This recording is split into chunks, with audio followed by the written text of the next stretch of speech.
Good evening, free enterprise fans, and welcome to another Eblan Elixir League Potion Party matchup.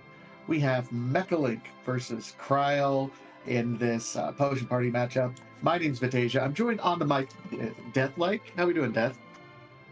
Having a good time. It's a good night as any to have another free enterprise match. Using this special flex at the potion party because hey, I like my potions, and I'll drink all of them. That's how it works, right? I mean, yes, we're given it's yeah, it's all about the Potion Party. This has been a fantastic opening week so far in this tournament. Of course, Mechalink and kryal on the docket for tonight. Yeah, round of potions for everyone. We've almost made it through this first opening week, and it has been a fantastic opening week. We've had some great matchups on Restream, not on Restream as well. So a lot of folks in the community. If you're interested, go over and join our Discord.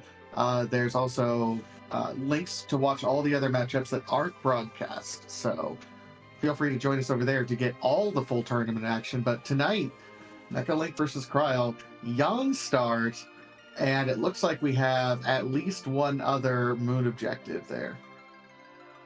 Yeah.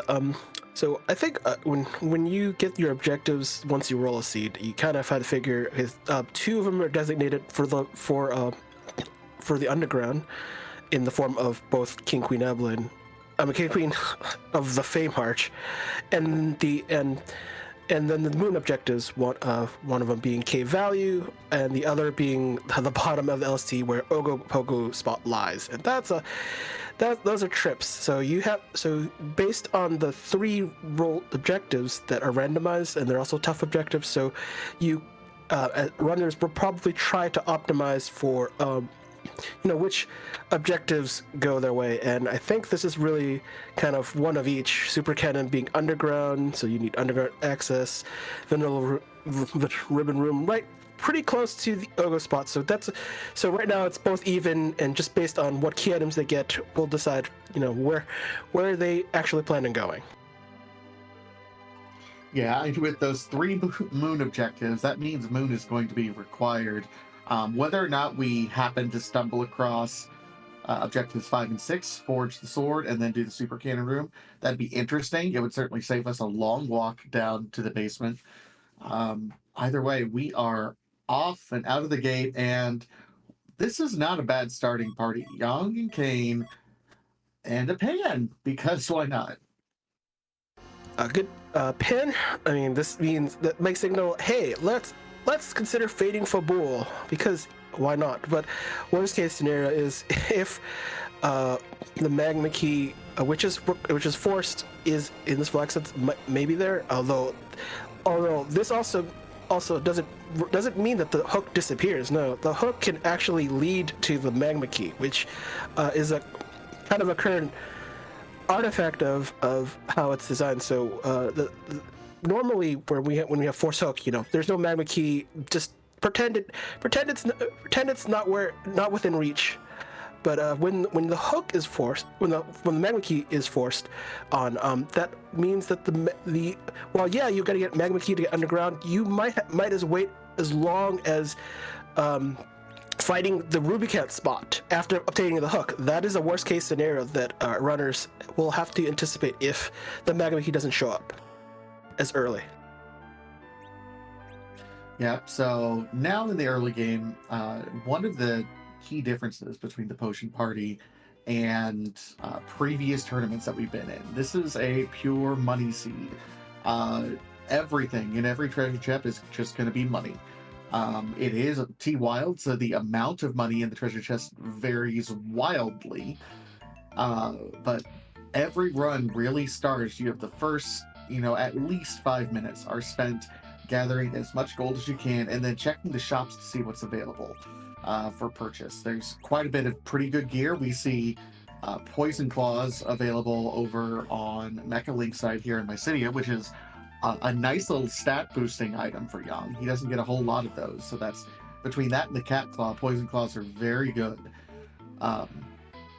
But with everything else, it's just how quickly do you stop shopping? That's been the major question that a lot of runners in this Potion Party tournament has been trying to figure out. How much is too much? Because you're going to open a lot of treasure chests, but you want at least a little bit to get you going. For the money conundrum, I think the way you look at it is how much money are you planning on spending? So we see a Dragoon Spear, we have a cane, so chances are you're gonna put that in the I'm gonna buy this as soon as I possibly can. That is pretty much a good guarantee. From Kryal who found the shop. So what a way of looking at it is you kind of have to, it's kind of budgeting.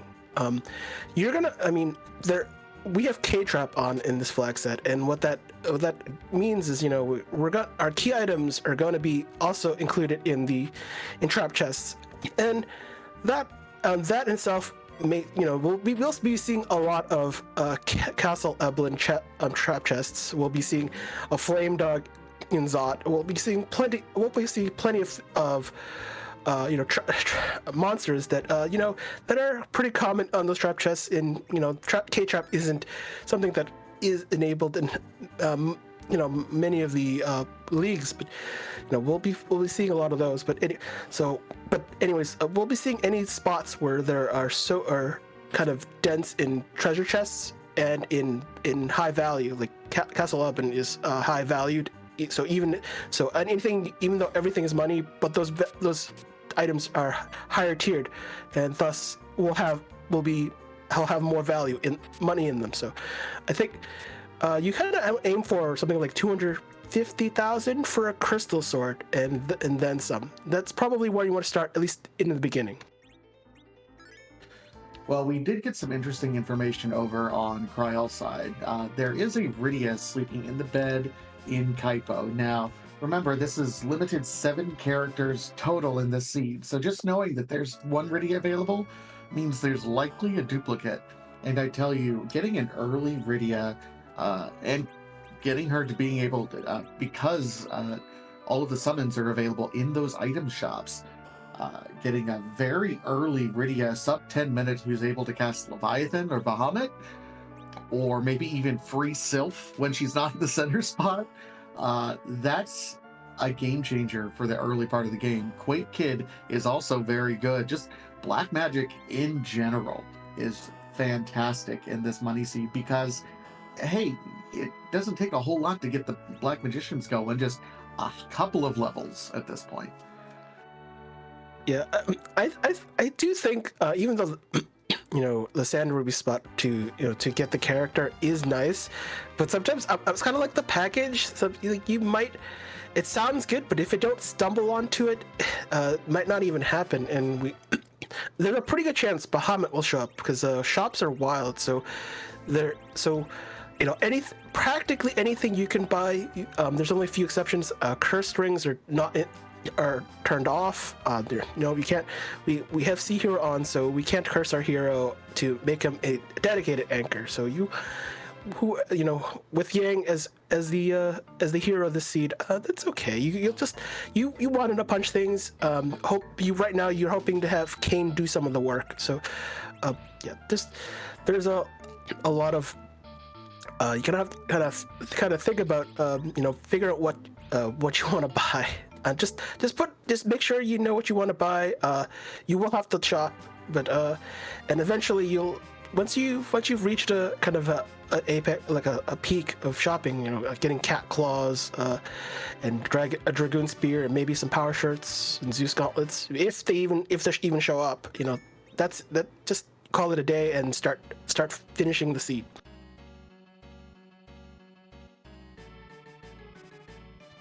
All right, in the meantime, we are going to get our first other character check, and it is going to be a Tella. Tella, kind of an interesting character. I think his value has increased, I would say, quite a bit in this tournament, knowing that it's, win game.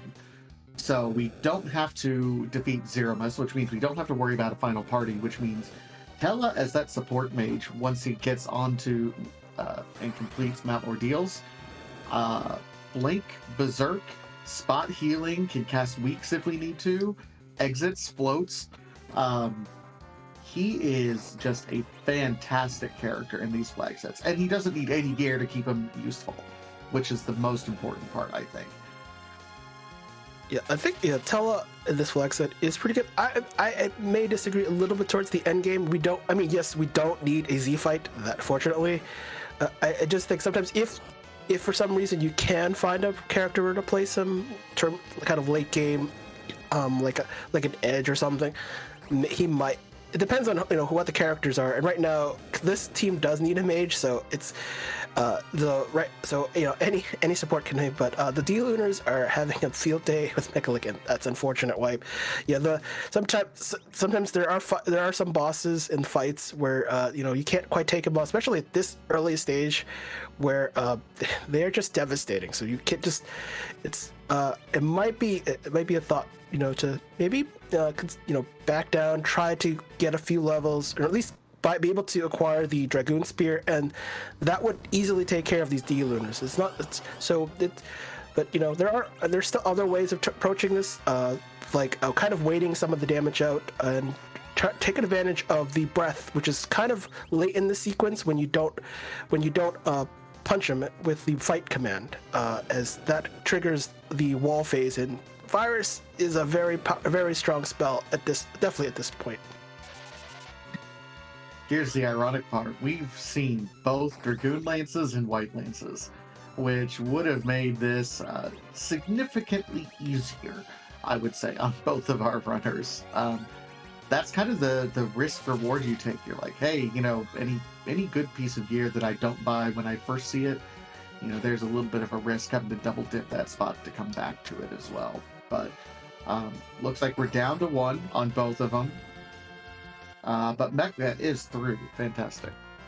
Yeah, this is it's probably had to kind of rethink attacking the D-Lunars, as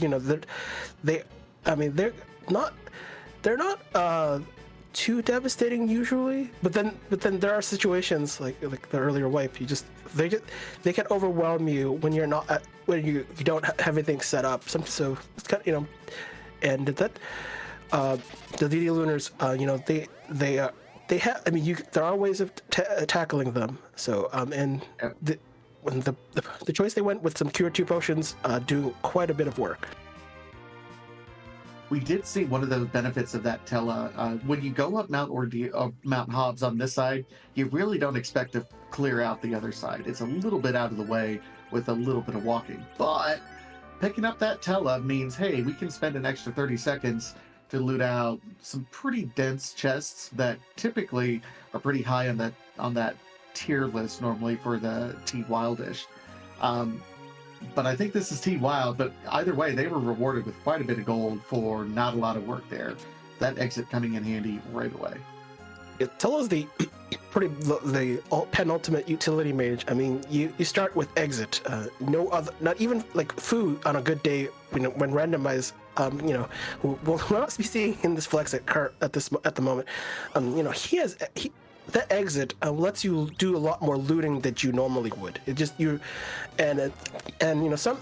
some runners, even kind of wait till doing antline last just because of exit access. Because the walkout is a thing. So when you have access to exit, looting becomes a little more comfortable. Just going the routes and then, hey, we're done. Let's get out of here. Exit. That's the thing. And early Val, this is good.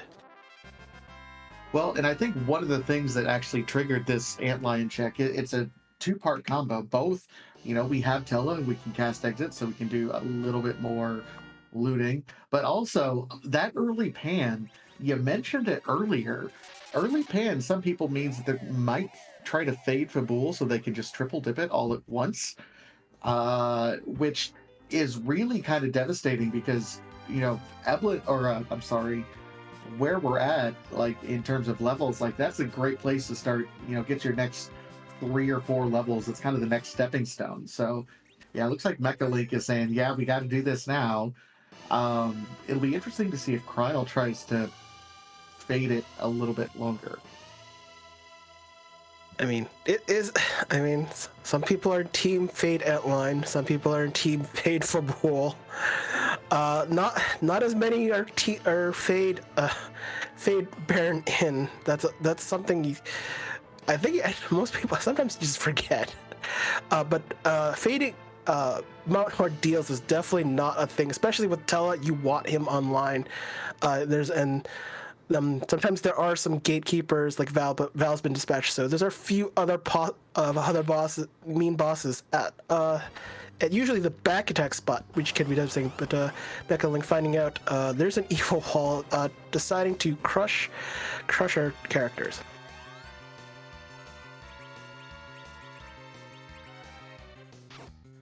I mean, I think that's one of the reasons that some folks are so excited about the Rydia. Just seeing her in the bed means, there's also a possibility that she's in other locations in this seat, like Baron. So, I don't know, seeing the early Rydia in the bed probably incentivizes me to do more checks, because again, Black Mages are just so powerful in this seat. It changes quite a bit of the calculus of where you go and what you can do. Not quite as much as having like a fully decked out Cecil, but it's pretty close. Yeah, I think especially if Iridia is in a seat, and I like it. I like to do that because that means your item shop checks are just much easier. J items are not for sale, so there are more chances for a Bahamut shop. And hey, we have a hook, so might not be the thing we need immediately because the magma key is still at large, but there's also a chance that the magma key, as said earlier, it could be even in one of the trap chests leading up to including the ruby spot. So we also in this seat flex it. We have a Demon's Hunt for a key item. So Bedward that no, he doesn't have anything this time around.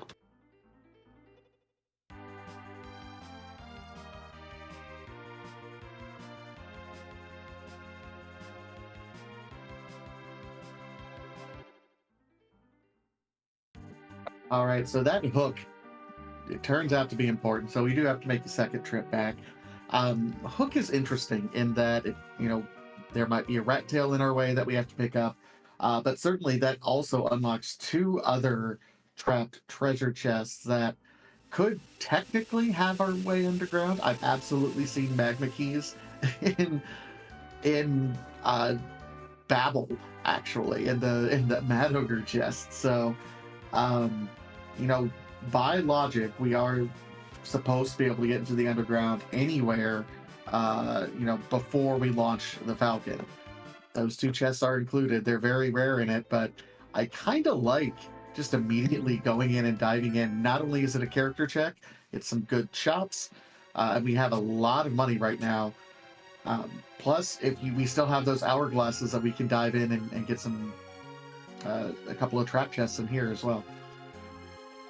Yeah, I think I think we have like the trap item provided early, so that's, I think you guaranteed 3 hourglasses, 3 meat bells, designed kind of explicitly for for the ghost treasure chests, the ghosts with the 6 of them.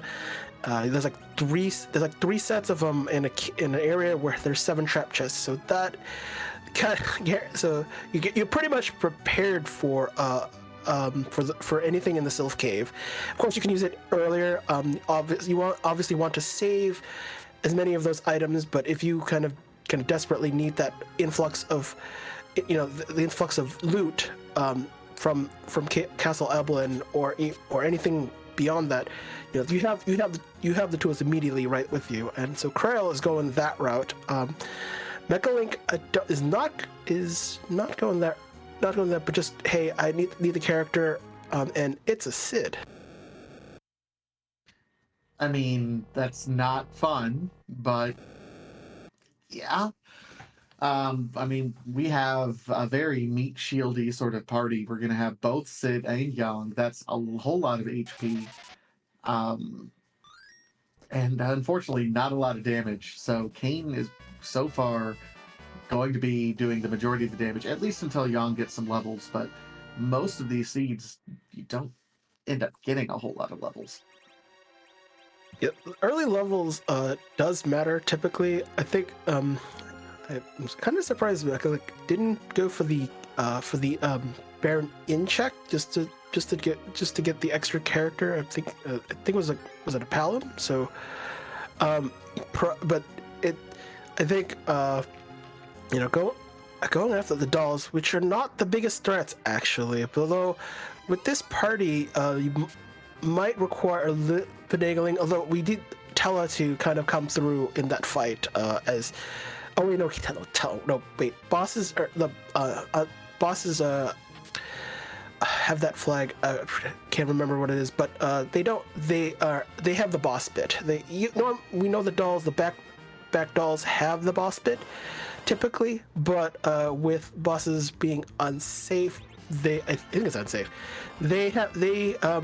Particularly not specifically that fight, but like the DKC fight where you can just wait out the dark waves and survive. DKC is unleashed, and you have to punch him all his HP. So that's where the real work might be. All right. In the meantime, Kryal did end up pulling the magma key out of one of the Eblan castle chests.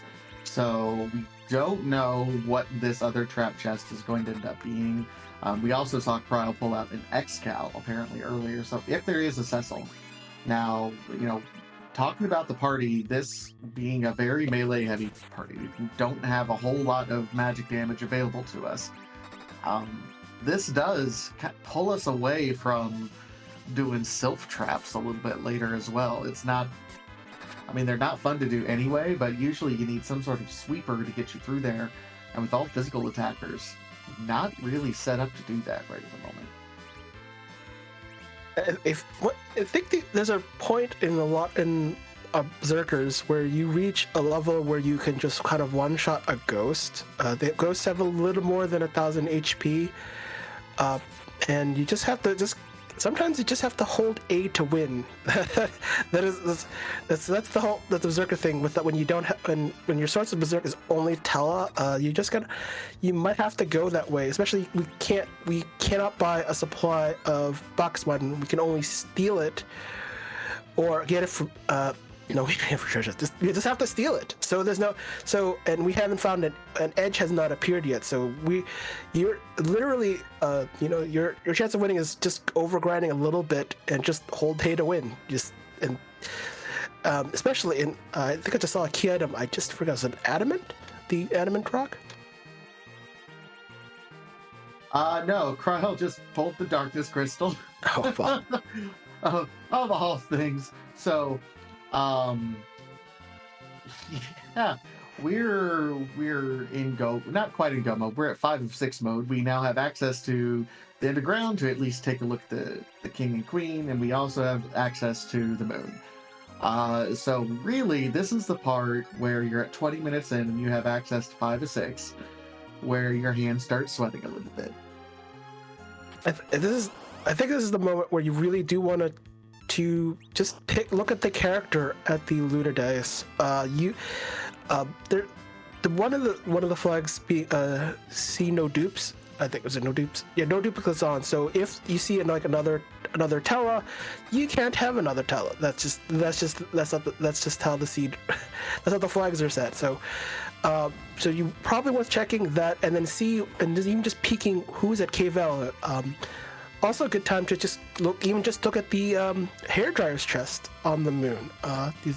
In one of the lunar pathways, there's a trap chest with 4 kind of what the community loves calling them hairdryers, and they're really good XP. It's an easy XP bump, and a chance of key item. K trap extends as far as the moon, includes just that one lone treasure chest in the lunar paths, and the giant. There's a trap chest in the giant that is also included. K-trap does not by default include any of the LC chests. So no Bimby and Jimmy double dragons. Another free enterprise meme. those are the only chests gated by darkness crystal that, as far as we're concerned, and could be worth even just taking a peek at, especially with plenty. We still have plenty of hourglasses in tow. Worth at least more interesting than trying to use them on the sylph chests.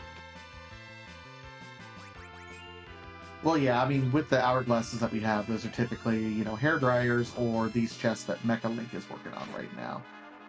Kryal is deciding, not checking the moon quite yet for that character, does say, hey, we got that pan.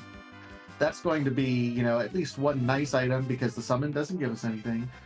But there's 2 free open checks with Sheila.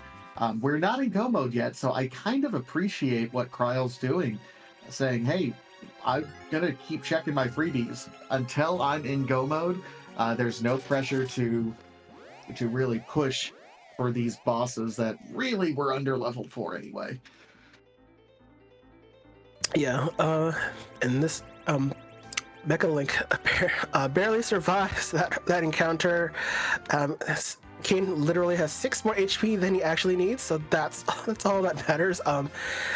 With Sea Hero, just as one of those things, Yang still gets XP while he's taking a nap, so that's kind of a balance thing, as having a anchor that usually when you consider anchor, you don't want to gain levels, you don't want to mess with the agility, but we have no access to cursed rings, and we want our hero to do something. So having Yang on the ground is okay for terms of getting XP, but he's still getting XP. He's also gaining agility, and that will kind of throw a wrench into things. At least not quite yet, but sooner rather than later. One thing to note that happened just a couple minutes ago that we forgot to mention, that Kryal also ended up finding an Avenger sword for Kane, which is, quite frankly, one of his best items, if not outright his best item.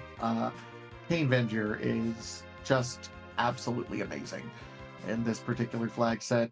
He swings above his weight class for sure.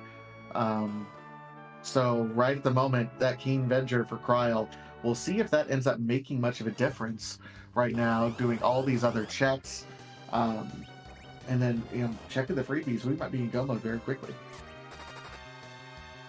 Yeah, probably still want to gain some knowledge at who what the King Queen spots, and oh boy, this is could be a little messy. This is done earlier with the Dark Imps at this spot. We can't really neutralize them normally, so we kind of have to punch them the hard way. And at the spot where Karate would normally the Dark Imps will punch quickly and punch hard, and Tello knows what he has to do. That's fine. We have enough beef to kind of just take on the punches that the Dark Imps give. Pretty threatening, especially at really punchy spots such as this. So but shouldn't be too bad for a Mechalink, as should be like 1 or 2 hits away from finishing the fight. Now that's kind of a rough spot for that. Kryal does find kind of a free fight ish in the Fey March. It is Plague, which, hey, we have everyone who's at level with 1 HP right now, so that's a great setup. Also, I want to shout out Alchemy, because Do Warrior's Chest, Alchemy says, puts hands on either side of her mouth. Do Warrior's Chest, she yells from the audience. Do Warrior's Chest is going to be this community's free bird. I swear. That's the new meme for this community. Do Warrior's Chest!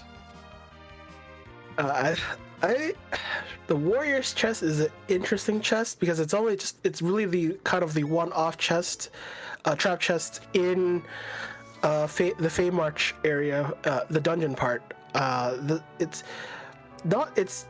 kind of like one quake away from destroying them, but given this party, it's probably maybe not necessarily it's probably not necessarily a step better than the Ghost, because the Ghost at least do some small damage from the Fire Tuesday do, but but this chest isn't too bad. Usually, and it's fairly safe when you take out it in one hit. I mean, we can kind of hope Tella comes through with a stone. They are definitely vulnerable stone. But some runners do not swear by it because it's just the luck of the draw. Just relying on RNG to bail them out. One of the things where Tella in the middle gains some accuracy, including spell accuracy, which increases the chance that stone will apply. So it's still slightly more than a 50-50 shot, but it's not.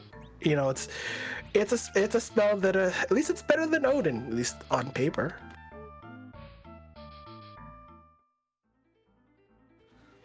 So Kryal getting everything else set up right now.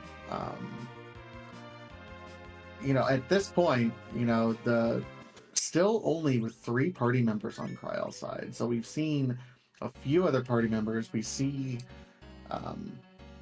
the Sid that Kryal has not dove the hook route for. Mechalink now, really the first to mount ordeals. This has been put off for a little bit, and I can understand why with how much of the world has been opened up to us. That said, Mechalink still does not have the Magma Key nor the Darkness Crystal, so still awaiting that trip to Castle Eblan. Yeah, both runners are doing essentially divergent routes that are completely different based on where they decided to start obtaining key items. So sometimes it just drives decisions where when you get the hook, you want to get the character. Or Kryal, he finds the Magma Key, wants to dive immediately underground, knowing that he doesn't have to do the hook route, even though I don't think the hook route has provided anything, any key items. I think outside of the power shirt, which would be a massive bump of offense, but has nothing. So and we stumbled on a rat tail, so probably we'll check that immediately out. I mean, it's interesting because Kryal just got the hook and says, well, I don't know what to do next. Oh, I have one more freebie to magically check all of a sudden. So, okay. Got it. You commit to this, you follow your freebies. After this, though, it'll be interesting to see if Kryal ends up cashing in that hook and checking the other 2 chests now. Kryal has much less incentive to do it than when Mechalink first found the hook. And keep in mind, that was the primary difference between these 2 runners, and they have gone completely different directions, all because of when they decided to check Fabul. And I get the sense that early pan check changed both of their routes entirely, and that's all it took. Yeah, it's some, many runners have like a kind of a predetermined, at least initially. I mean, there'll be and the things that some runners will kind of hold to, strictly. If character X exists, do Y. This like if Rydia shows up, buy Bahamut Orb from item shop. So they're just things and habits, that runners will or not do just basis of that, and it seems small, but it's kind of large in the grand scheme of things. But not all seeds will work out that way. I mean, this is super divergent, and you can't anticipate everyone doing the same exact thing. Sometimes some runners think along the same lines, will do practically the same things, but not these 2. Well, I think this is also not a symptom, but a feature, and we see this all the time, every tournament season. Whenever we unleash new flag sets like this, the community takes some time to develop and figure out, okay, what is really the optimal opening route that happens? And Potion Party flag sets are still so new that there's not been an optimal strategy, a one way that everyone has said, this is the fastest way to do it, and we've all settled because it's been proven. that it's still very fluid. So yeah, having both runners say, hey, we're going to change our decision making based on an early item. Two very important pieces of information though. Rosa, so that's our 7th character. There's no Cecil in this seed. We can sell that crystal sword that we got. But still, great to have a white mage. In the meantime, Mechalink finds an earth crystal. So, another key item to check. Why not? I mean, this for Mechalink, it'd be an opportunity to try to maybe replace the Sid or Edward. Most likely Sid, because Sid in the late game probably doesn't. I mean, you have a Yang hero. Will have the HP. Sid in his doesn't really have like end game weapons like Kane or Cecil or Edge. Might probably the first to be yeeted. I'm sure Edward will still be around to just hold out on wherever the spoon shows up. But I think Mechalink probably was incentivized to go just do Earth Crystal because there's kind of 2 key items checks. One in the Flame Dog chest. One is completion of it, of the tower itself. And the 2 bosses we're still looking for D-Mist. D-Mist is still at large. Have not even checked the waterfall or Mist Cave for the boss spots that are there. See, and the really interesting thing here is the Flame Dog chest is still one of those checks that some runners are still trying to figure out if they can fit that in the first 10 minutes of the season. Like, it's something that's not uncommon to check relatively early on. So the fact that, again, everything that, like, no runner has made a bad decision, but I can understand every decision that they've made based on the information that they have in front of them. And it all started with the simple, do I fade Fabul or do I not? And every move they've made has been completely logical, and I've understood it, and it completely makes sense, I think, to a lot of people in the community.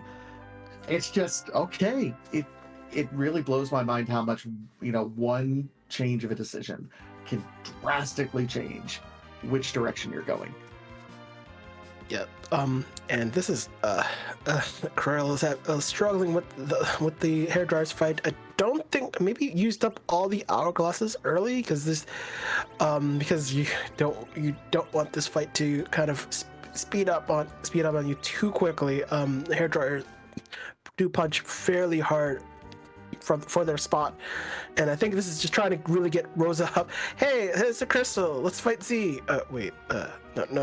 No Z this time. Sorry. No, I refuse to take part in the round 2 of, yay, we got the magma key. Like, no, that meme is dead and in the ground. We're not doing that with the crystal guys. It's like still a key item, so that's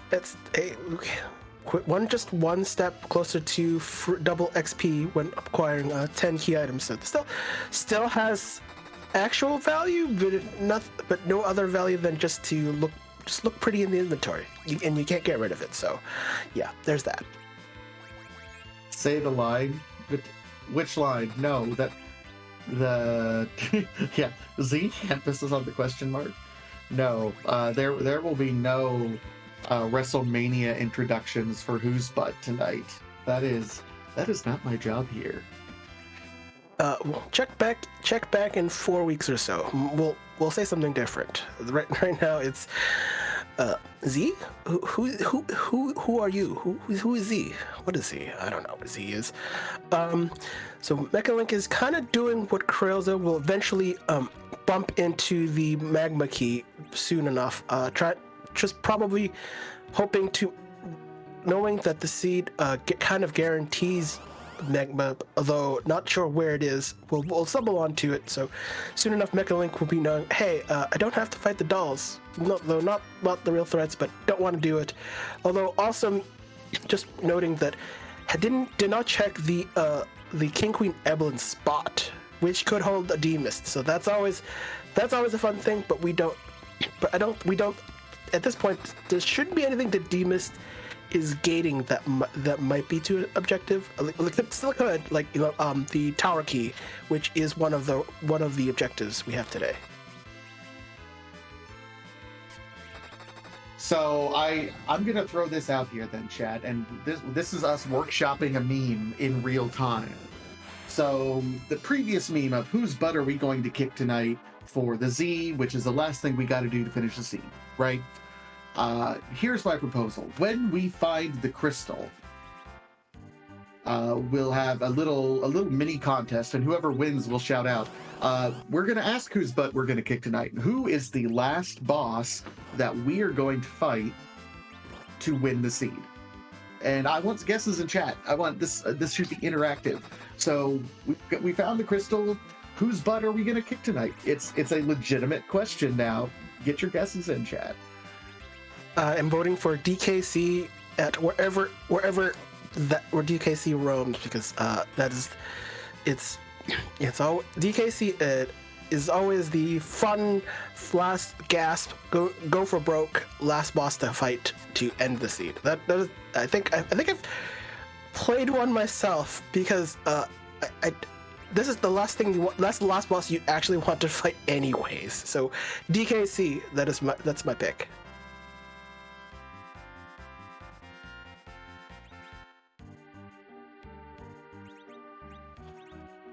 Okay, we're getting some good guesses in chat. Also, a random 22, and I'm like, I see you, Tofile. I just want to let you know I see you.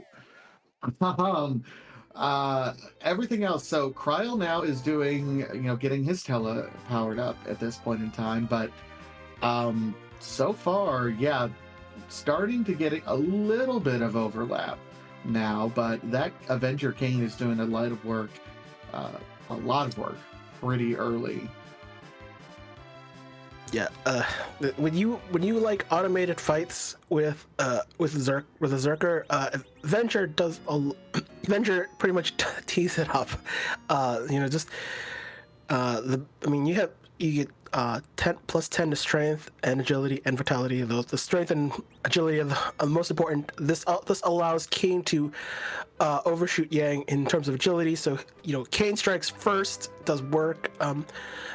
Although party order may affect where Kane is placed when Kane gets his turn, and that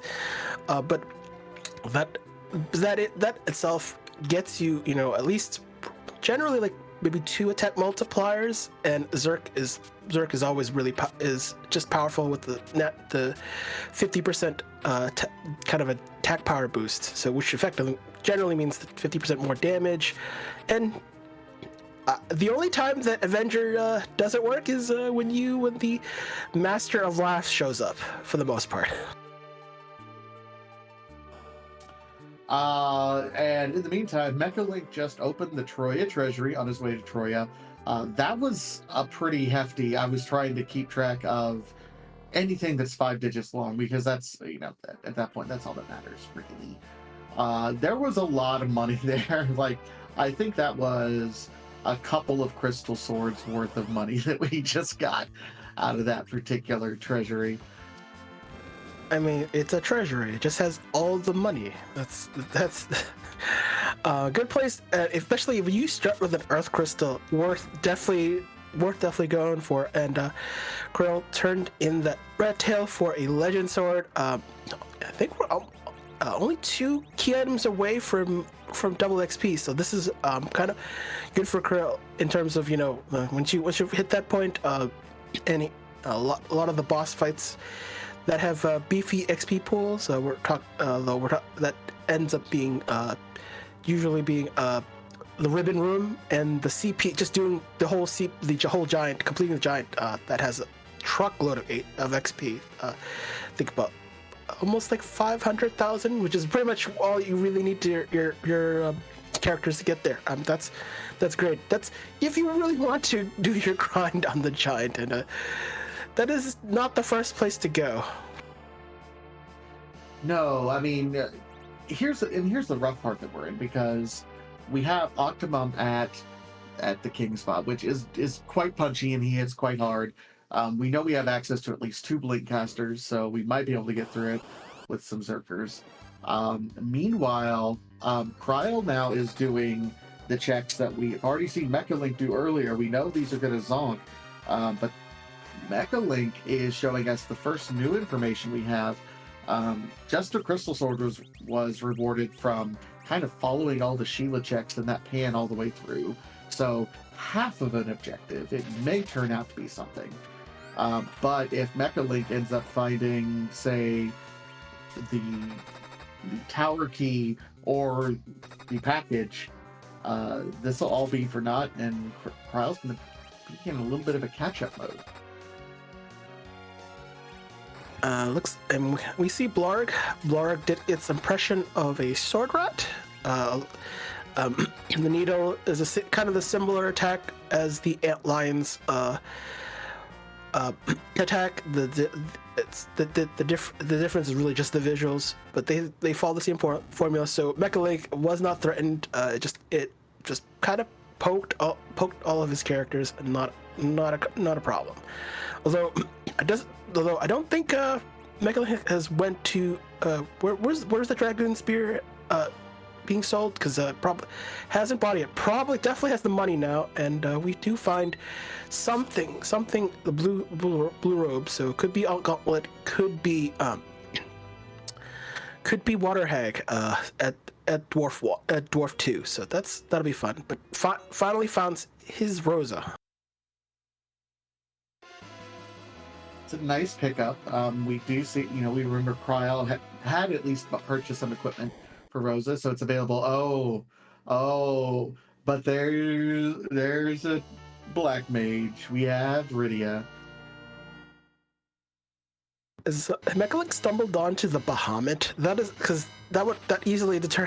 That we'll find out if she takes it in. We'll have to eat probably the Cid, because that's. Mechalink did not find the Dragoon Spear, so therefore Kane is expendable.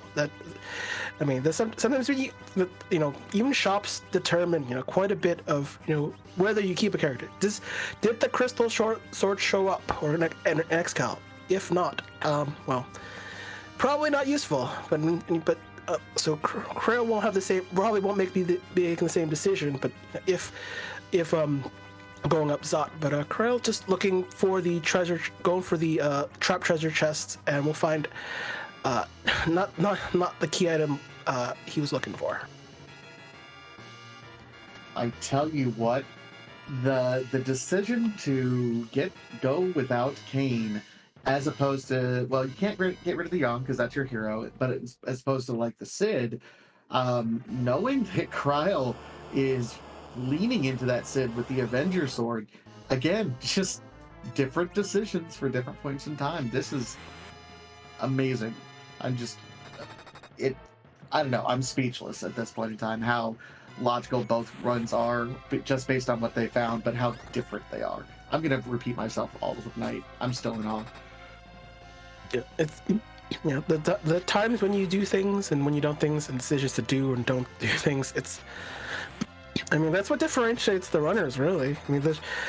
And that doesn't mean it's good or bad. It's just, it's a decision tree. You do one thing, and the thing that follows it does or does not happen because of another event. It's just, that's the way people roll, and sometimes that is the difference.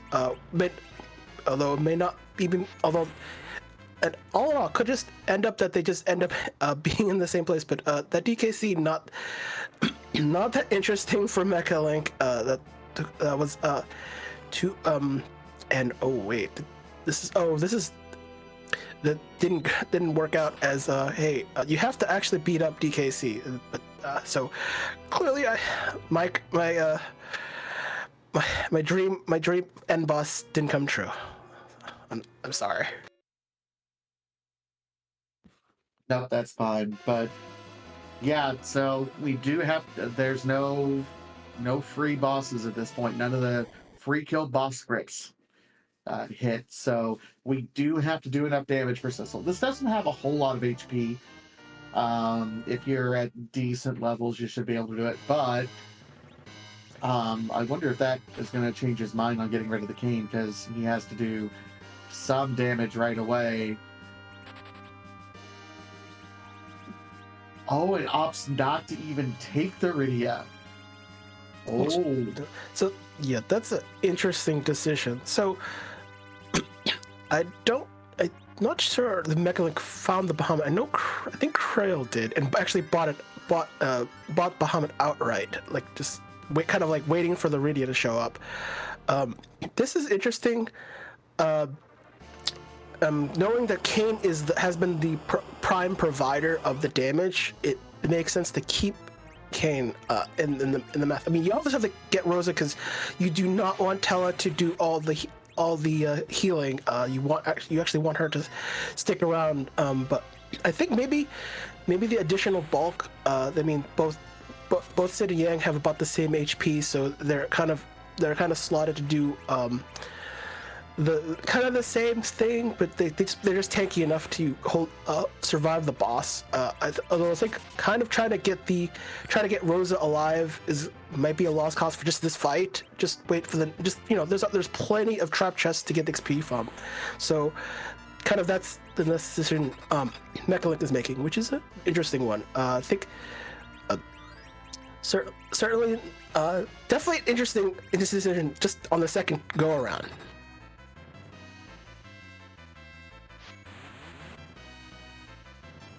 Della doesn't get that cure off, so now it's got a zerked Sid, and Sid's been the one doing all the damage. I think that's why we've opted for more Sid at this point in time. Got a nice bow and arrow, so that certainly explains why we're hesitating to get rid of the Sid, at least on this side. Yeah, the Artemis bow it's kind of the one thing that boosts Sid's agility.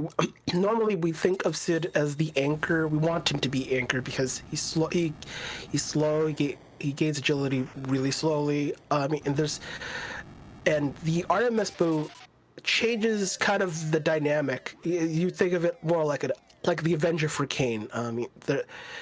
Sid doesn't care for wisdom and willpower losses, so it doesn't matter for Sid.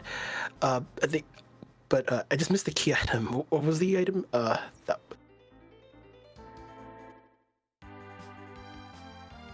Myrrh. So yeah, the Myrrh's aim, not a factor. There is no edge to be found in the seed, so it's just money to be pawned off. So yeah, look, at this point, this at least will I think Mechalink will try to find a trap chest to easily get Rosa up to levels, especially with the slingshot. Slingshot being characters that are 5 levels less than the median level of the entire party. You have to have a full party to be able to use this behavior, and Rosa should be able to slingshot pretty easily.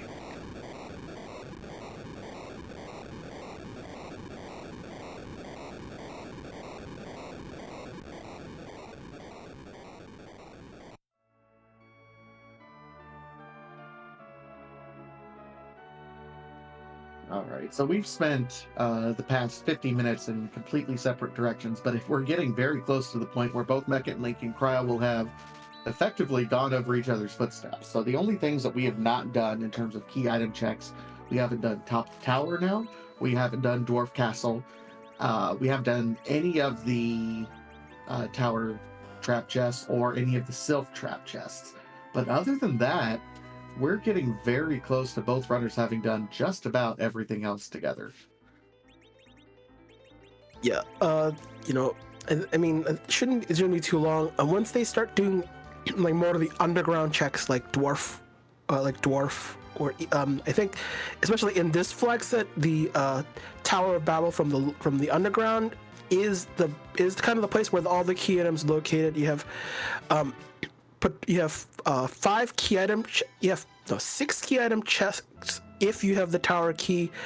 4 trap chests that will have a chance of getting a key item. And there's just that's usually the kind of the place. At least if I'm thinking of trying to pick up more key items, so to start the grind.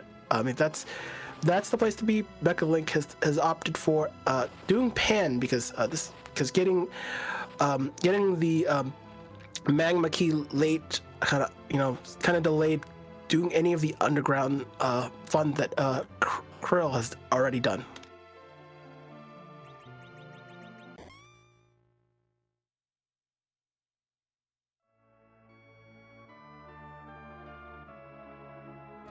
All right, so Mechalink finishing up, turning that pan in, going to be rewarded with just. Oh, this is the rat tail, right? So getting caught up in key items so that we're getting closer to those 10 key items on both sides. We got, let's see, kryal 3, 4, 5, 6, 7, 8. We're close. 2 more.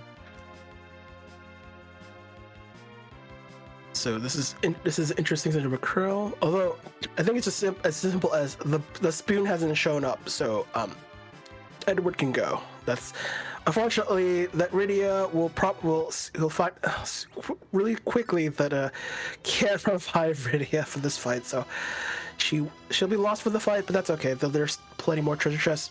But you know. And you eat characters if you've not find a shop with the weapon, or you've not found the key item, in this case the spoon for Edward, spoon flag enabled for this flag set. So so if you want that spoony bard, hope that spoon shows up. It hasn't shown up, so the spoony bard has been needed from both our runners. Yeah, at this point, if you're 50 minutes in and you haven't seen the spoon yet, the bard is completely yeetable. The only fights that we know that Edward can help us cheese that are at higher levels are things like, he can help out a little bit with D-Lunars or with Evil Wall, but unfortunately, both of those we've already found. I think we've also seen Odin, which he can help cheese. So literally every useful situation at Edward at high level without the spoon, we've already eliminated. So yeah, we're good. It's unfortunate. I mean, I think I think this flag set for Edward. I mean, it's kind of interesting interaction with, especially with the combination. I mean, unless he's the hero, it's a little slightly different usage of him in the sense, like I just, if you don't find the spoon, I think DKC usually the fight that Edward excel at. You can't hide from. You have to take the punishment. Even if the spoon was available, you have to take the DKC's punishment just to be effective. This is so. There's Edward. I think only slightly in this flag set, just because of the no free bosses. You just have to take on those fights as just it's important that he has to show up for that fight, or he can hide for the duration of the fight, but then he's just taking turns and not contributing. So it's interesting. It's one of those things. But Mechalink will find out. At least the free fight in Plague, and I don't remember what the Queen's side was, but yeah, won't be too long, and we'll also learn what's in the free key item in the where the rat tail would normally be a sword that is not usable. Yeah, the other side of this Fey March is Octomom, which is quite punchy, actually. This is one of those places where you might, having physical fighters would help. And then we have Tella and Rosa, who both should be able to cast Blink by now, which can get us through those rough early patches if we can get them up and on folks. Kryl's just bumped into, I think, the other piece of the forge. I think it was the adamant rock. So we'll forge. It should be a claw. And then there's I think there's like 2 different claws. There's 3. That was the third one. I'm trying to remember. But we'll get something of worth for Yang. Most likely will boost his agility though. And that might be a problem. So I think there's the Hen of the Gods, Tiger Claws, which boosts his agility, I think. And there's the crystal rings. Good, definitely good for giving everyone but Yang to make up for the agility differences. Yeah, so crystal rings and ninja hats. So that was the shop of making sure your Yang is slow by giving everyone else speed increasing or agility increasing gear. Kokol's Agi shop. That was the best Kokol shop I've seen in this flag set. By the way, T-Wild or T-Wildish shops, just Kokol's doesn't always impress, but that one was nice. Shops, that's wild. So yeah, that is impressive because sometimes shops just give you everything you want in the scene. I think the only character that won't, I'm not sure. I don't think it's still enough for Tella to outspeed Yang, but everyone else will definitely outspeed Yang with all that gear. I mean, that's a ton of equipment. And I look for crystal rings. Like, if I spend that $250 I spoke about earlier, four of them are guaranteed on every other character but the hero, just because I want them. Just check them out, and you get dragon resistance, charm resistance, paralysis resistance, just a bunch, quite a bit of utility from probably one of the strongest. I think it is probably practically the strongest ring in the game. It's just there are very little things outmatching the crystal ring for the ring slot. That being said, now's a good time to. I mean, we don't need those X-Scals. We know Cecil is not appearing in his seed. All those ninja swords that we found. Alchemy, you'll be happy. Warrior's Chest is being played. So, Freebird, yeah. The Warriors are as free as a bird now. Whatever the lyrics are to that song. I know. I've seen the reference. I don't. It's we have to yell out something in the crowd. Is that necessary? Is that the thing we want? I don't know. For free, sure. We can have warrior chests. Yes, sure, warrior chest. I actually like the warrior chest in this flag set because that's not the Sylph Cave. I know, right? Like, you don't have to float. Yeah, especially in this flag set. I know it has been in the community, especially in this flag set, where Sylph Cave probably gets more play at least more than usual because of K-Trap. Float is I think generally a suggestion. It helps that Tella's here, so you have guaranteed float. And yeah, San Ruby for Rydia we could have again, but we already yeeted from the party. But still in the Tower of Wishes, so that Sand Ruby so the collector's item for the 10th key item. Just I think we're Mechalink still two key items off. So this is the benefit of what we did earlier with the setup, saving not we're setting ourselves up to where we're not healing, because Plague does no damage, he just does count, and we already have a Zerker set up on Kane, so he's going to be doing damage while we manage party, bring people back to life, get everything reset.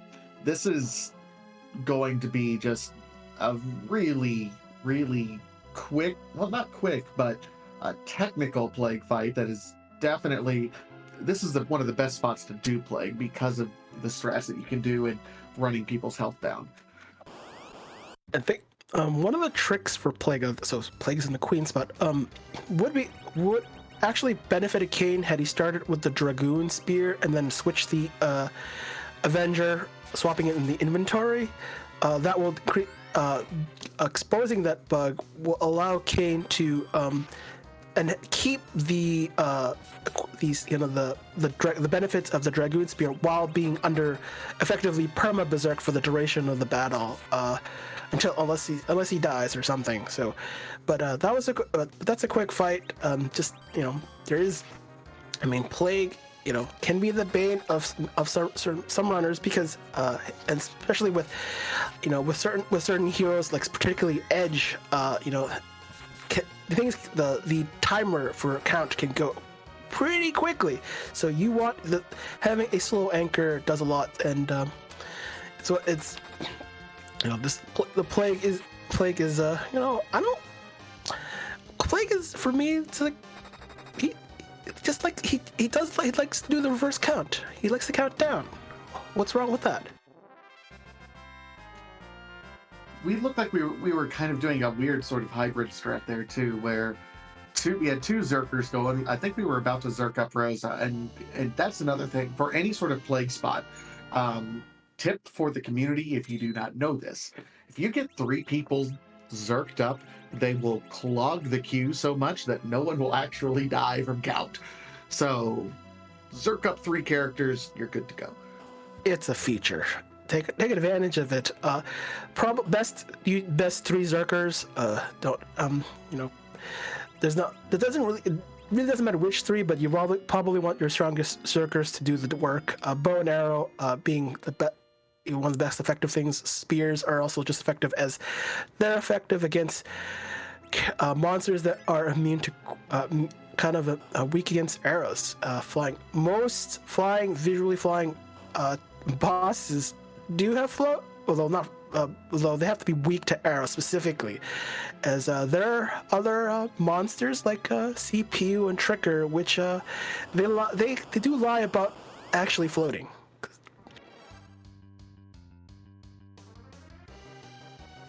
And see, now we have Rosa, and we're gonna probably try to get Tella up to also start casting blinks, but we're far enough into this, and that was a great target on Rosa's blink status. Kryal's probably through this fight, has it under control now, even though it's a little bit hairy. Couple of blinks up, we're good. Yeah, Octomammoth, you kind of a threat, but once you've at least removed one of his arms, you get Octomammoth becomes dramatically slower. It's just the way Octomammoth works out. Still punches, and that's the only thing it does is punch. But once you've removed an arm, the effect, especially if you slow Octomammoth, the fight becomes a lot less trivial. But that initial phase where you had to at least hit it 3 times, do damage on it 3 times before it loses an arm, and that's the trick of Octomammoth.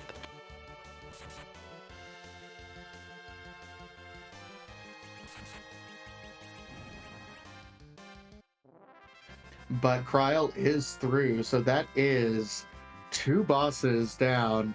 So we know we have 3 more to go, and we know we have full access to them. And between these 2, we have at least reasonable levels to make a dive to the moon, at least to peek who the Bahamut boss is. We're in our early 30s, late 20s for Rydia, but Rydia does have Bahamut. We got Kane fully decked out. We got some of the best gear on Yang as well, and a couple of folks who can cast Blink and Zerk. We're in a very good spot to be able to go ahead and clear the rest of this seed. Still not quite in go mode yet. We have objectives on the moon, but we still have. But that even if we we're in go mode. Sorry, I'm starting counting wrong. That's counting is hard. It's slow math, and but yeah, Kryal probably will at least peak the K value and then start doing the LST. Or if we do the opposite, doesn't make a difference. There's always I like peaking K value because you can find out what the boss is, and if you just for some reason the boss is very difficult and this spot is super punchy, you can fade it, come back later, and just take on the LST bosses instead. So either way, we're still visiting LST, but we don't have to necessarily fight this boss if the boss is super punchy. This spot doesn't have isn't it as magical, even though we do know it's Bahamut spot and Blarg is strong, but the Blarg itself isn't as strong as the Blarg spell multiplier is much weaker. You can get away with having a weaker end. Oh, this is gonna be fun. Oh my! They were just joking that D-Mist can still hold a key item, but nah. Oh my goodness. This is a little bit of a punchy boss, but again, we have 2 folks who can cast Blink. The real problem on Kryal's side is that Kane is still Avengered up. So it's technically free. You're right, Kyrios. It is technically free. That Kane is gonna cause some issues, though. Yeah, so I said Laughing Man with Golbez was one of them. This is the second one. D-Mist has an invulnerability phase. Like when it turns into Mist, it can't take any damage. Not even a spell can cast on it, even if it's a non-damaging spell. Nothing will affect D-Mist. But what this unfortunately means is Kain is going to trigger a counterattack. The counterattack doesn't really hurt, but it will be a nuisance. But that will slow D-Mist from actually getting out of that phase, and that's the issue here. This is usually why you don't always necessarily want Avenger be the first thing. Especially we did peek it. We just swap out for whatever weapon for temporarily before for whatever. I think Kryal has a Dragoon Spear, right? So, but yeah, this fight will be slower. It'll still be accomplished. It's just self-inflicted pain at this moment.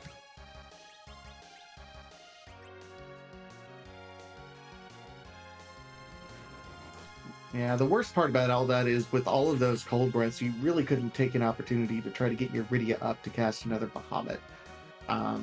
But we've done quite a bit of damage here at this point. We know Mechalink is now on the way because the Adamant Rock is located, I think, in this treasure chest. It was somewhere in this tower because we know that's where Kryal ended up going. So Mechalink just kind of just on the path. We know he's on the path. But Kryal kind of in the straight line lead right at the moment. Yeah, Mechalink is literally the forge away from being in go mode. So yeah, Kryal technically has essentially kind of the advantage because kind of ahead in objectives, but effectively behind in power. So Mechalink finds and knows it's go mode, so time to exit the tower and then zoom up to the moon. So we'll see if Mechalink decides to fade D-Mist at this point, or just do LST and then come back to D-Mist. Doesn't know what the boss is, so it's kind of one of those challenges where you'd want to figure out whether to opt doing one thing over another.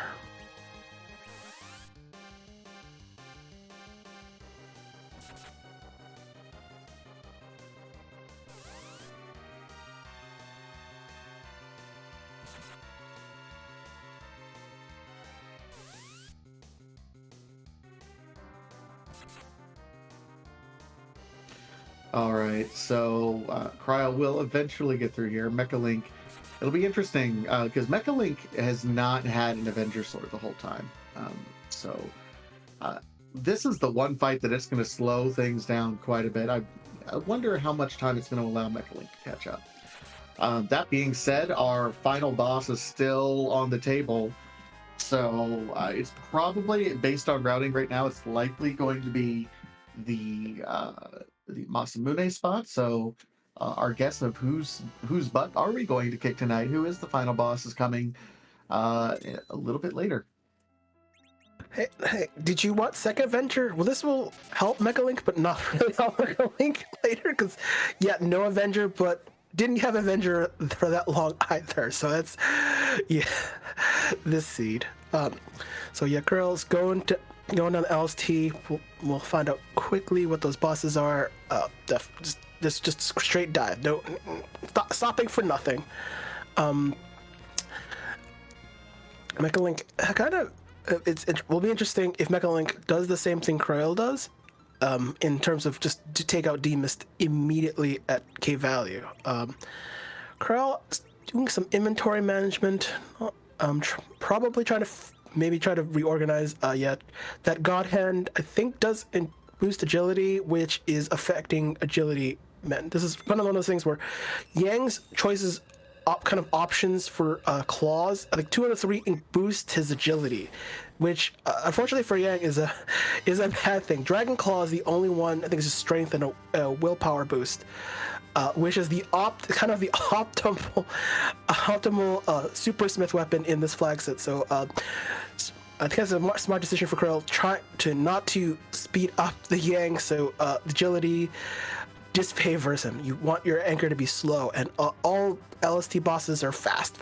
So you want a slow anchor to make your slower characters slow. Anyone, basically your ideally they have to be faster than Yang to be at the same speed he is.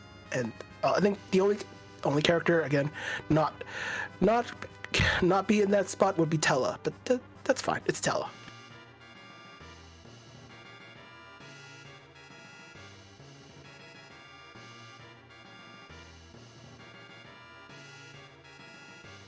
All right, so it's interesting because one of the questions I was going to ask, Kryal is at 3, 4, 5, 6, 7, 8. He's at 9 key items. I mean, I know we're probably good on levels. We're probably good.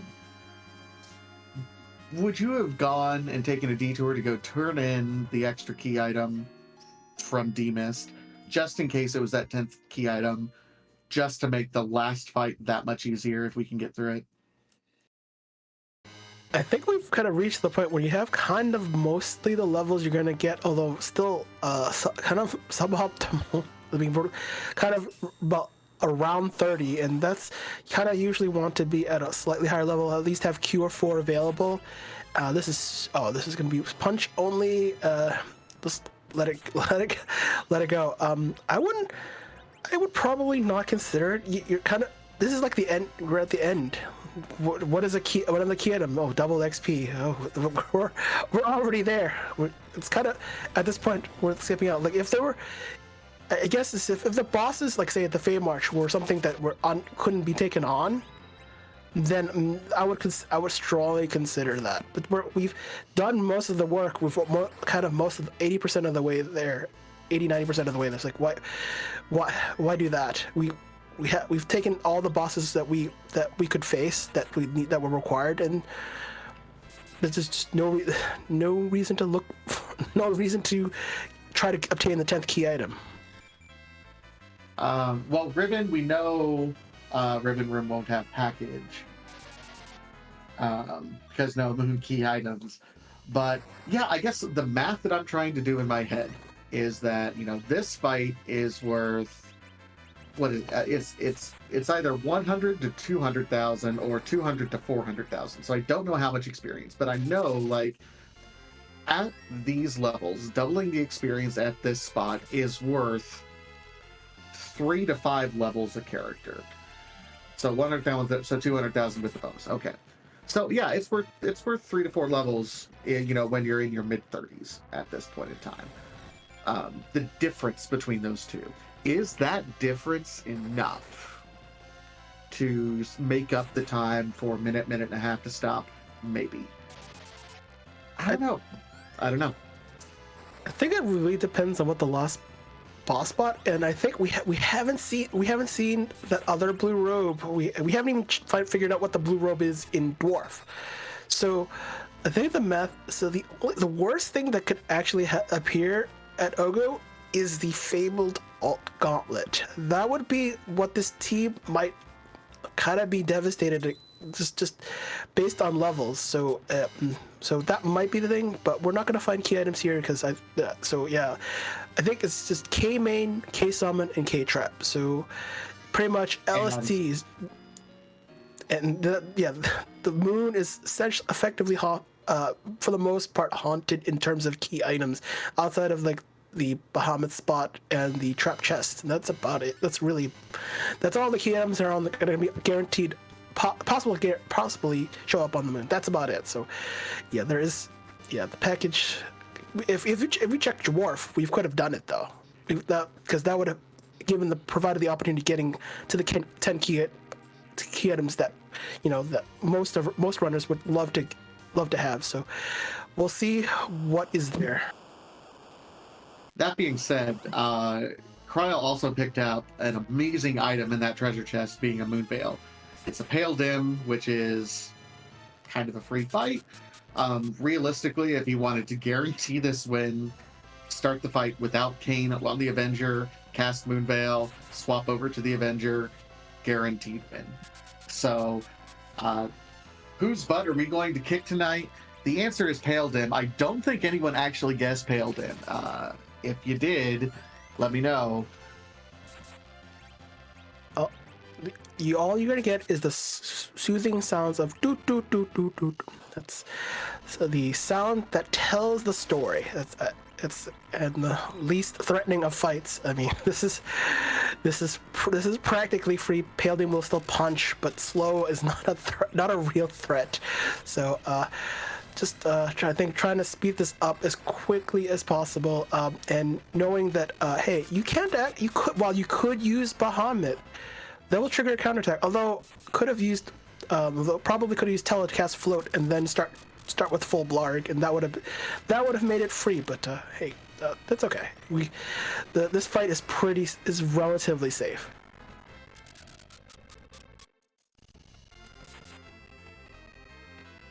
I mean, we got blinks up on people now, so even the hits that we are taking are not bad.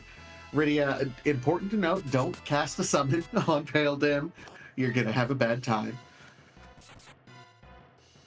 I think Rosa at this level also has float. Probably does actually at least remember. Hey, Bahamut, bad counter. That's all kind of mostly. Well, not Bahamut, but any summon is a counter. So at least you at least remembered that. That's very important. Knowledge is very important. Randomizer is although there's still an element of randomness, as bad things can still happen, but this is pretty free. Kane and Yang will do most of the work, so we'll still be fine. And I think this is a reset for Mechalink. It's unfortunate. This is when you have a Karate Man a little angry there, he will do some damage when he swings.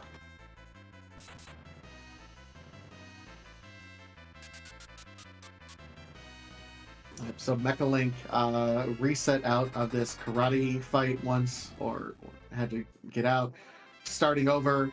But Kryal does down the final boss, which is Pale Dim. So Pale Dim's butt is the one we were kicking tonight. We received the Bahamut Summit, which is fantastic. And with that, it is GG's to Kryal, who finishes within a time of 1:19:17. GG's, and we're now joined by Kryal. How are we doing? I'm doing fantastic. Thank you very much. This was just an amazing seed from the perspective of the audience, and I really hope you have fun going back and watching it. There was one decision in the early game that you made that Mechalink made one separate decision, and you two ended up having to take two completely different paths. And that was whether or not to fade Fabul early on. Did getting the pan early on as your first starter item, does that change your decision-making process of whether or not you're going to try to fade Fabul or not? Oh yeah, absolutely. Like, for me, like, say we don't have the pan in the equation at all, Fabul is just like a check. I'll do it if I think it's the right thing to do, but I don't mind like fading it off for like a little bit. But like if I have a pan, it's like I just want to just leave it until I'm underground as hard as possible.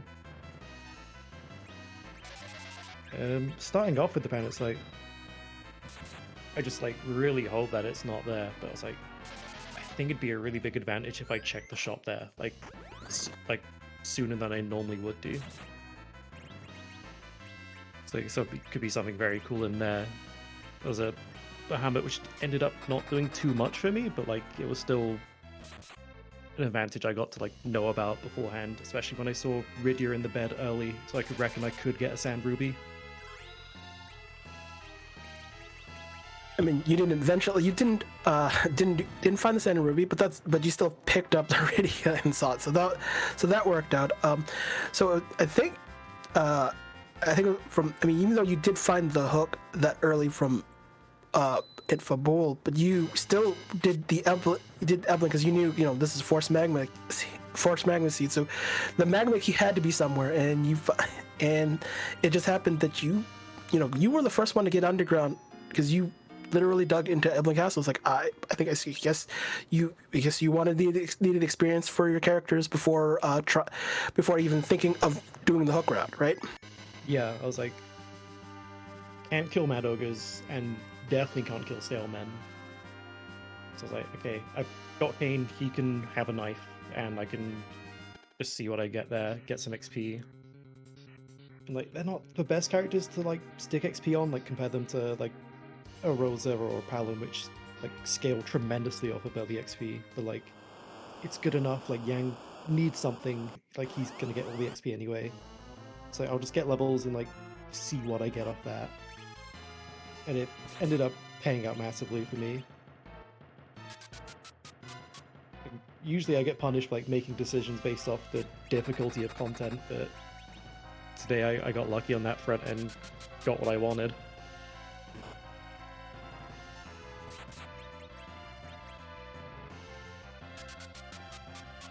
And after that, like, I really wanted to like try and do things all in one. Like I wanted to go do like my shops all in one. I wanted to do like follow a key item all in one. Oh yeah, that makes sense. I mean, obviously as a runner, you want to optimize your routes, just try to do the most everything that you could possibly do at the time, and that certainly helped a lot. Especially, you didn't have to do the hook route, although it was just dolls, so that probably what the biggest start. But you went up. You didn't go to the moon as early as I thought. I thought your party, like you had more. Your party you had kind of for a bit of the time you had a smaller party than Mechalink had. Like you went for the characters early. The 3, right? Yeah. What was the thinking behind that? Like you could have picked up. I think it was Moon Rose. You could have picked up the Moon Rose up much earlier had you. You had the Darkness Crystal early too, I think, so you could have had... It was like 20 minutes or something. Was when I got both of them. So like, I just kind of didn't feel like it at the time, because I wanted to fold in hairdryers. Because I was like, if I can pull someone like a Cecil, because I found a holy sword of some description, so it's like, I really want to be able to do hairdryers, and I just threw all my hourglasses in at Eblan, so... That's why I put off going to the moon for a little bit. Fair enough. I think there's a few more questions. I mean, it was just a fantastic race overall. You ran everything exactly. This was kind of the quintessential potion party seed. One thing I've been trying to ask everyone is, have you figured out what you feel the optimal route is for the early part of the game? Because I feel like whatever you do early sets the tone for the rest of the seed. So have you figured out like a decision tree or routing that you'd like to do for that, like the first 5 or 10 minutes? So pretty much my first like 6 to 8 minutes are just looking at shops. I might skip 1 or 2 of them, depending on like my key item layout. Like if I get something early, if I get like Earth Crystal early, that'll push me to doing Troya over like, and then I'll maybe like fade Silver for a little bit. I tried to get most of the overworld shops. And then I'll go to Hobbs after I figure out like what gear is available, and then find out what characters I need to pair with them, rather than like what I used to do was find the characters then pair the gear, but now I've been pairing looking at the gear, then getting the characters for them, and it's been working out tremendously for me. I asked my teammate Kyrios like about a lot of you and talked about like how early information really helps, and it's kind of like really helped out my seeds lately. Like this isn't like the previous seed I played and this one are like very close to my PB on this flag set. So like this change of mentality and like information first ASAP has been really helpful to me, and shout outs to the rest of my teammates for talking about like Potion Party with. It's like improved my game a ton.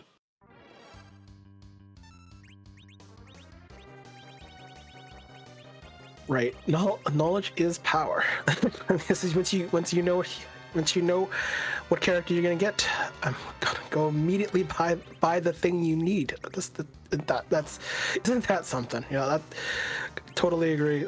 Sometimes, you know, even if you don't fight the boss immediately, you know what you have to prepare to set up for that boss. It's always, you know, information. Is sometimes more important even if you don't complete the objective. And you know, that's certainly a good approach for a seed. I don't. Do you have any thoughts on the seed? Otherwise, I think this was a pretty, you know, straightforward seed for the most part. This seed to me was like the most about leveraging. You had quite a lot of power. Like it was like disparate power. Like Yang didn't really have too much. Like sure he gets the God Hand, which is really good, but he's the hero, so you kind of don't want to mainline it. But like meanwhile, Kain and Rosa, like, they had everything they would ever want in the seed. So it's about, like, trying to leverage those as much as possible. And, like, other people got to hang out with, like, 2 good party members this seed.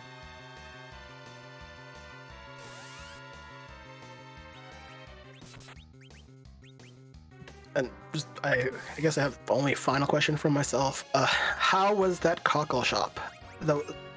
Had all your agility needs solved in one shop? So right now it's like I like laughed out loud. I was like, this would have been really nice to know about earlier, but now I'm set. And I think I like dumped a lot of money like just beforehand as well. So I think I didn't have enough money to like originally buy like both the hammer and Heron rope for Rydia, so it's like I think I sold my sirens or something for one of them. It was like funny game.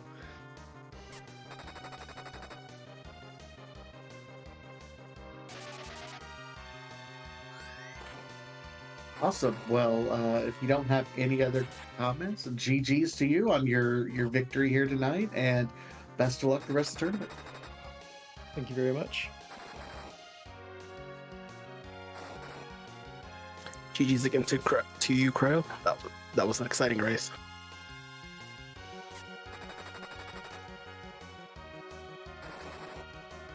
And looks like Mechalink's trying to finish, although I'm not sure what happened to Rosa. I think it's like probably a berserk while she had nothing equipped. I don't think that was the intended thing that was going to happen, but shouldn't be too long for this fight to end. Will be delayed a little bit because of the berserk characters, as Demus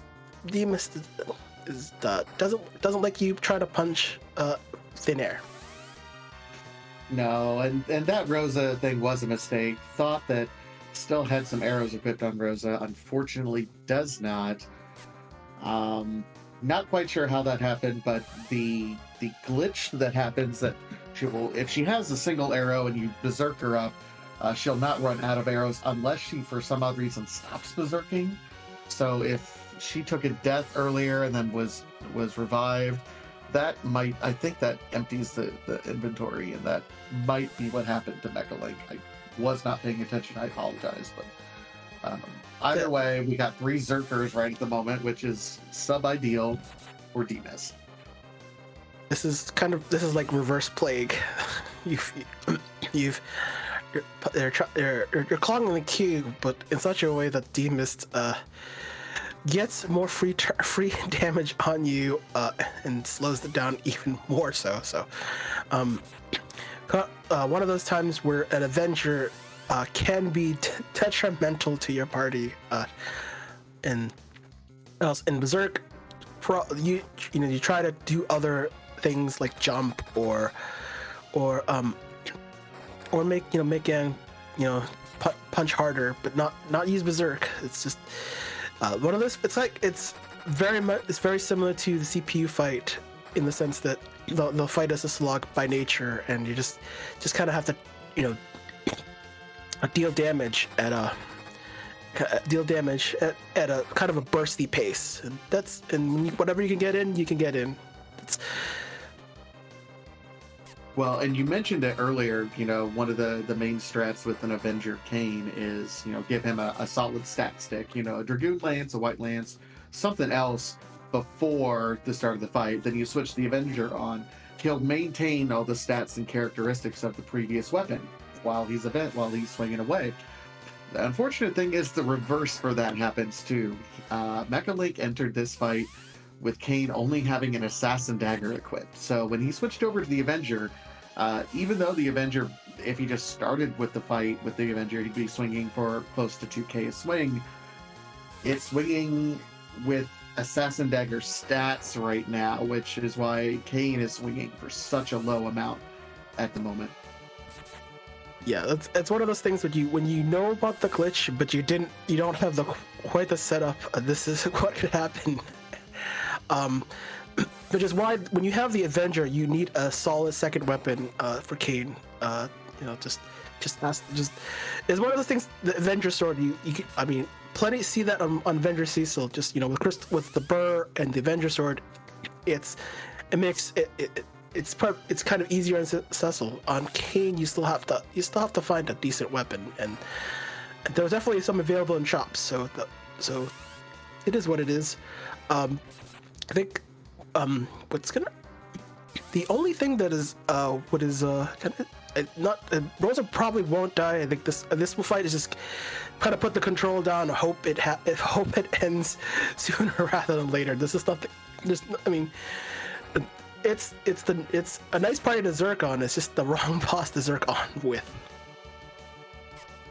Yeah, and I think between having Kane, Assassin Dagger Zerk, and then the Rosa, I'm not going to blame necessarily Mechalink. I think he had seen the dot done, so it's just like, hey, let's autopilot this rest of the seed, because that's no point in going fast. You might as well just ensure that you get through at this point. That being said,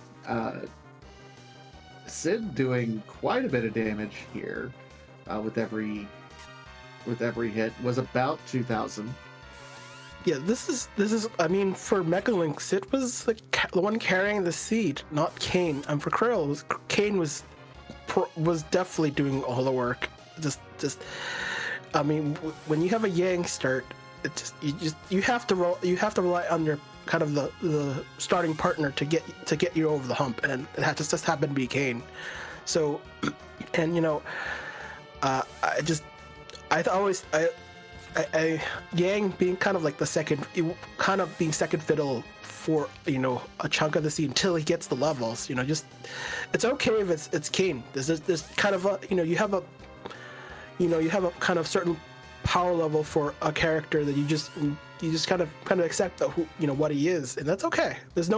Because sometimes stability is better than the certain amount of chaos that you could possibly have. But that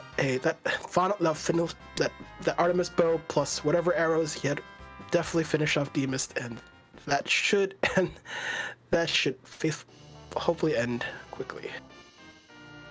And there's that extra Avenger right there. And GG's to Mechalink, who now joins us in the booth. GG's.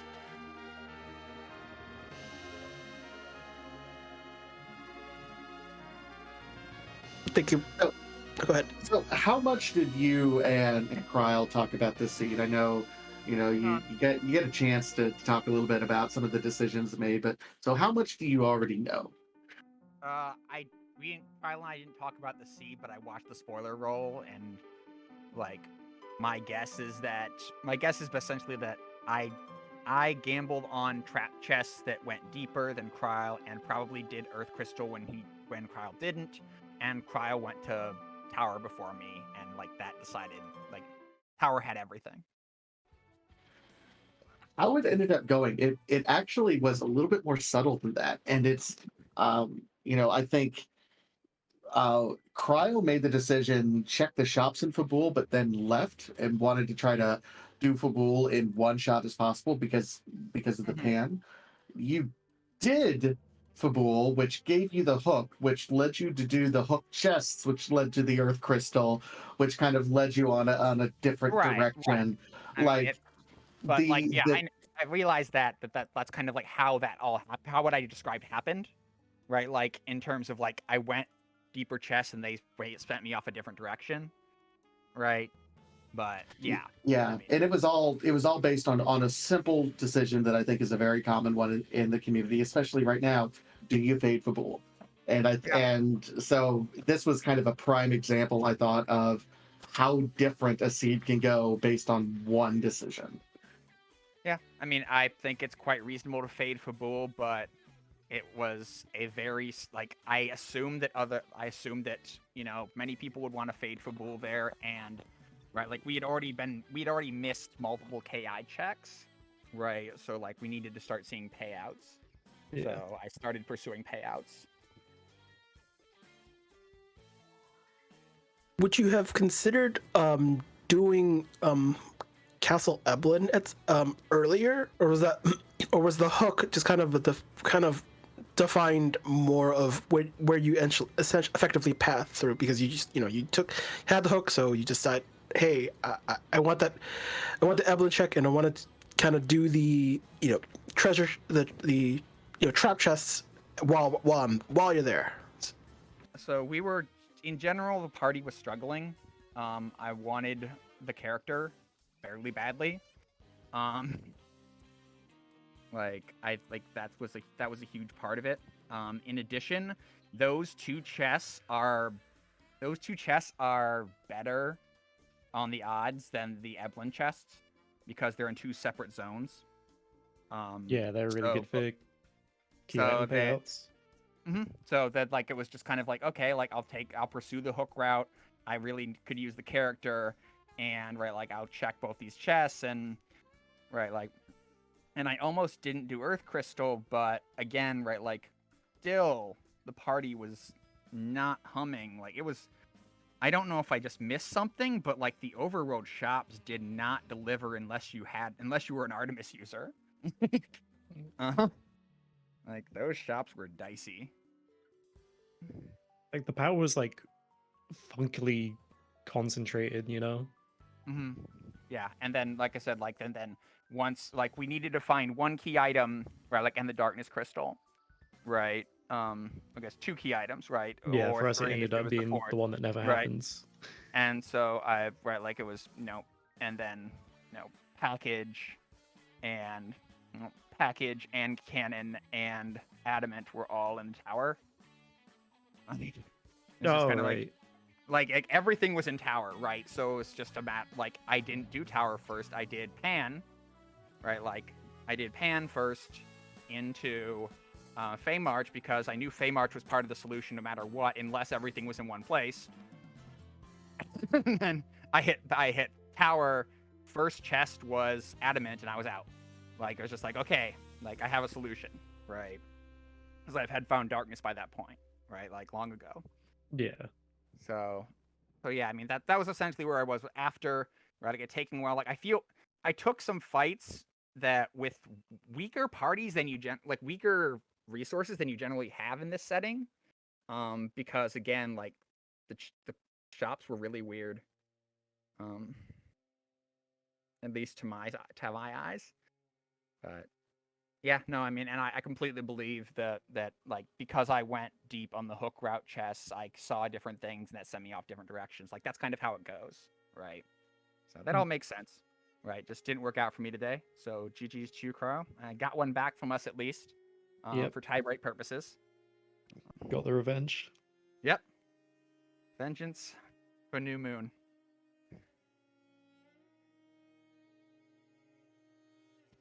Awesome. GG's, Any good luck in future rounds. GGs. Yeah, you too, for sure. With that, we are going to send everyone over to Free Enterprise 2 channel, where there is another race that just started. It is a double header that is going on over there. Let me get that pulled up. It's my teammates over on Bold Strategy, NG Dave versus Zaldi of Last Minute Decisions, and doubleheader. So it's also Nitsi from Bold Strategy versus the Bardic Panda versus Last Minute Decision. So your fate gets decided on that match. yes, absolutely. Especially since I lost earlier, so I really need them both to win tonight. All right. Well, we don't want to keep you waiting. We'll see everyone over at the next match. Have a great rest of your night. Yep. Bye. Hope you all enjoyed. GG Mecha. Cold mist. Oh. Yeah. And also,